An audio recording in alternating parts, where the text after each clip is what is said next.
நீங்கள் பல வருஷமாக ஆமான் ஆமான் அப்படி படிச்சுன்னு இருக்கிறீங்கல்ல, ஆமான்னா என்ன அர்த்தம்? ஆமாம் அப்படி இல்லை, ஆமான்னு என்ன அர்த்தம்? ஏன்னா வேதத்தில் இருக்கிற ஒவ்வொரு பேருக்கும் அர்த்தம் இருக்குது. ஏன்னா இந்த ஆமான் ஏன் இவ்வளோ இஸ்ரவேல் ஜனங்கள் மேலே இவ்வளோ வெறுப்பாக இருக்கணும்? ஒரே ஒருத்தவன் அந்த புல் சொல்ல, ஒருத்தவன் குட் மார்னிங் சொல்ல, ஒருத்தவன் வணக்கம் சொல்ல என்பதற்காக ஒட்டுமொத்த இனத்தையும் அழிக்கிறான்னு சொன்னால் அந்த ஆமான் எப்படிப்பட்டவன் என்பதை நம்ம அறிஞ்சு கொள்ளணும். ஆமான் அவனுடைய பேருடைய அர்த்தம் என்ன அர்த்தம் சொன்னால், பொதுவாக ஓவரால் ஆமான் அப்படின்னு சொன்னால் ஆபத்துன்னு அர்த்தம். என்னதுங்க? ஆபத்து.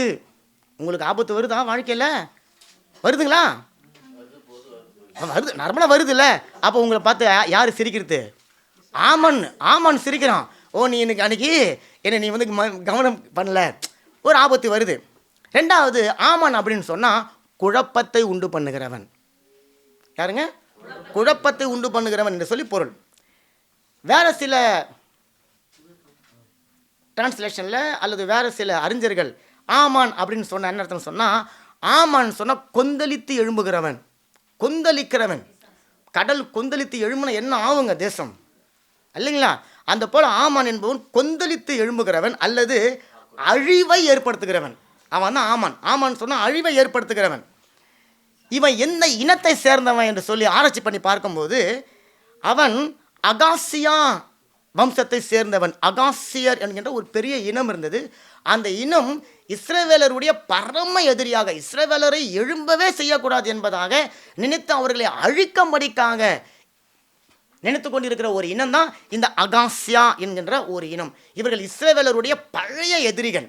பாருங்க, அப்படிப்பட்டவனை தேவன் ஒரு உயர்ந்த பதவியில் கொண்டு போய் வச்சா, ஏதோ ஒரு பழமொழி சொல்லுவாங்க, நம்மள நாயை குளிப்பாட்டி நடுவீட்டில் வச்சாலும் வாழை சுட்டிக்கிட்டு எங்கே போய் நிற்குமா?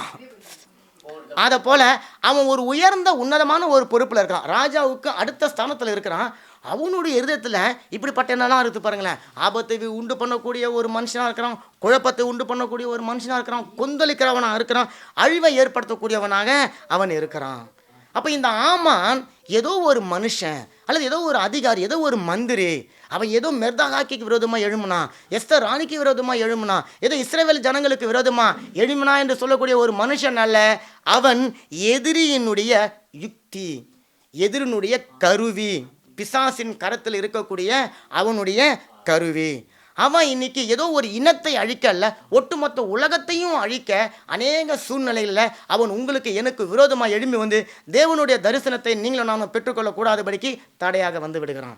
அப்போ இன்றைக்கு கர்த்தர் சொல்லுகிறார், உங்களுடைய வாழ்க்கையில் பல ஆமான்கள் வரத்தான் நேரிடும், உங்களுடைய வாழ்க்கையில் பல சதித்திட்டங்கள் உருவாக்கத்தான் படும், உங்களுடைய குடும்பத்தில் பல குழப்பங்களை உருவாக்கத்தான் வருவான், உங்களுடைய குடும்பத்தில் பல ஆபத்துகள் விபத்துகளை கொண்டு வரத்தான் செய்வான். ஆனால் வசனம் சொல்லுகிறது, அவைகள் ஒன்றும் உங்களை சேதப்படுத்தாது.